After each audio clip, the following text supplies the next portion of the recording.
আমি বলবো না আমি খন্দকার আনোয়ার হোসেন এমপি নির্বাচিত হলে আপনাকে সবাই সিঙ্গাপুর বানাই দেবো, এটা বলবো? বলা ঠিক হবে? আমরা শুনতেছি অনলাইনে দেখি না তারা কয় সিঙ্গাপুর বানাই ফেলাইবো। আরে বাংলাদেশ বানা বেটা, সিঙ্গাপুর বানানোর দরকার নাই তো। সিঙ্গাপুর বানাই দিব 2 বছরের মাথায় নারায়ণগঞ্জ সিঙ্গাপুর দিব। তাহলে আমার এই গরিবগুলো যাইবো সিঙ্গাপুরে? সিঙ্গাপুরে থাকতে তো অনেক টাকা লাগে, কি ঠিক কিনা কন? সিঙ্গাপুরে আমরা একটা পানির বোতল কিনা খাচ্ছি $3, 400 টাকা দাম। আমার এই গরিব মানুষ সিঙ্গাপুরে একটা পানি কিনা খেতে পারবো?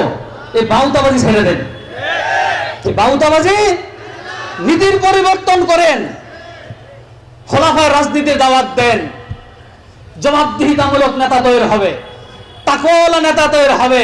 সে শুধু নিজের থেকে নিজেকে বলুক যে আমি ওই যে 74% টেন্ডারবাজি টাকা খামু না, এতে সিঙ্গাপুরের চেয়ে উন্নত হয়ে যাবে। সারা বিশ্বের সবচাইতে, আপনারা যারা ইতিহাস পড়ছেন জানেন, সারা পৃথিবীর সবচাইতে ধনী রাষ্ট্রের মধ্যে অন্যতম রাষ্ট্র ছিল আমারই মাতৃভূমি।